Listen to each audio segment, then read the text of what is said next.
People get stuck right here in this part. We didn't get to talk about this in class. So the first part I think you'll understand. Find the cost of this loan. Remember, cost of the loan is interest. That's what they're charging you to give you that money. It's not the total amount of the loan. But then they say to find the equivalent annual simple interest rate. So this is a formula. Basically, simple interest is just figured all at once, not compounded. So we're going to show you how to convert. So you need to do a little example here. So I just made one up. So I'm going to go to my apps and do the finance. So 5 years compounded monthly, that means K equals 12.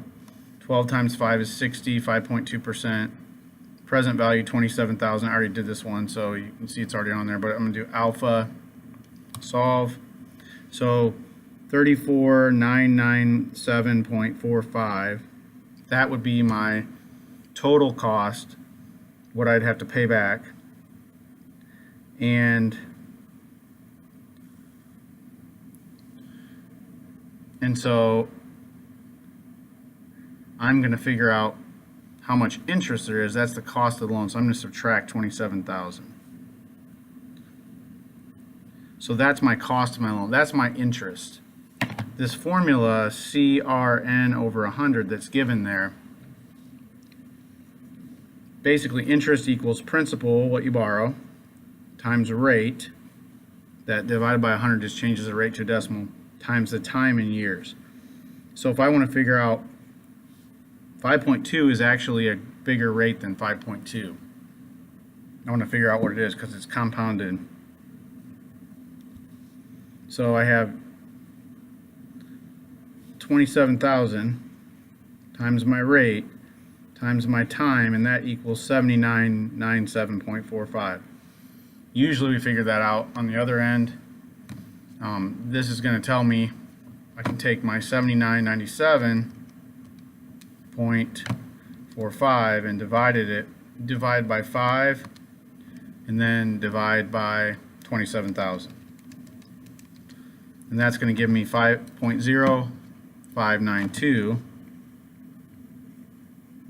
I got rid of the 100, so I know that's 5.92%. So compounding monthly, even though it's 5.2%, comparatively speaking, or 5.2%, it's 5.92%.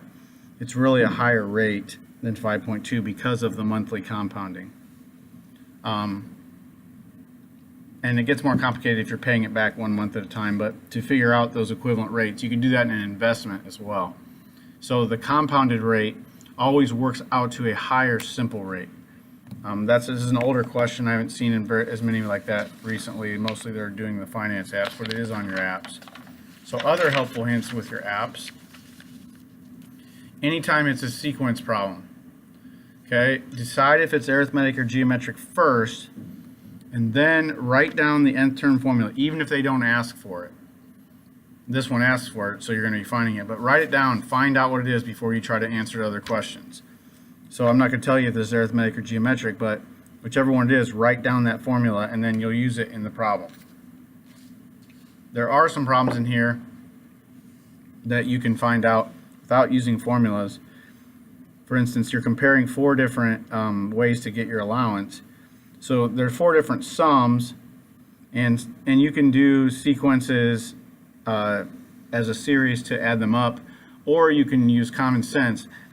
It doesn't matter to me because it is only 12 months. If you're using common sense, list out what you did. So some of these are arithmetic, some of them are geometric, some of them are just kind of, you get 75 and then you get 80. You can do that by hand if you want to. You can write it as a sequence if you want to. And then when you give a reason down here, make sure you say why.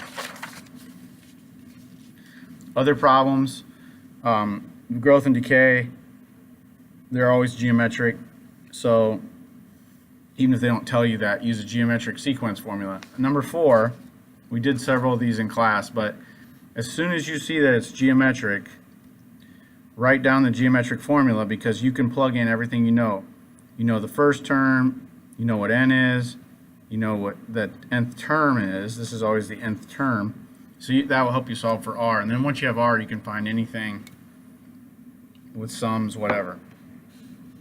Straight finance calculator. You can use your formula if you're not comfortable with the finance calculator yet. And then a lot of times in these finance problems, you're comparing two different options and seeing which one you might choose. You can choose one that's cheaper. You can choose one interest rate wise if you were financing yourself. This problem, I'll give you a hint, is going to have systems involved. They're giving you some deductions and that sort of thing.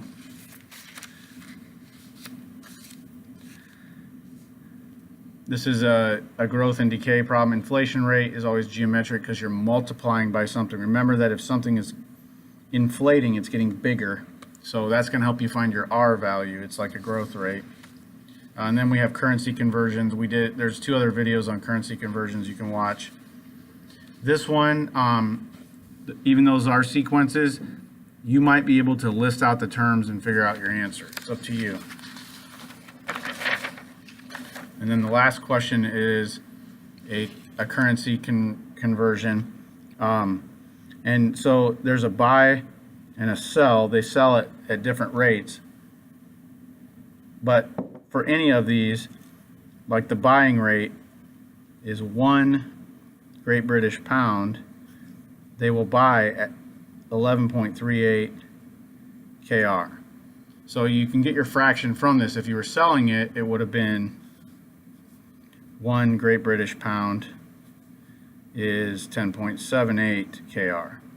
So you can see that there's a better rate if you're buying if they're buying one thing or selling one thing. So it's a little bit cheaper when they sell currency when they buy it. And so, but you don't need to think about that as long as you pick the right one. And it says selling price and buying price in the problem. Okay, so work through those and see if your answers make sense. So that should be some hints to help you along, get your apps done, get your life together.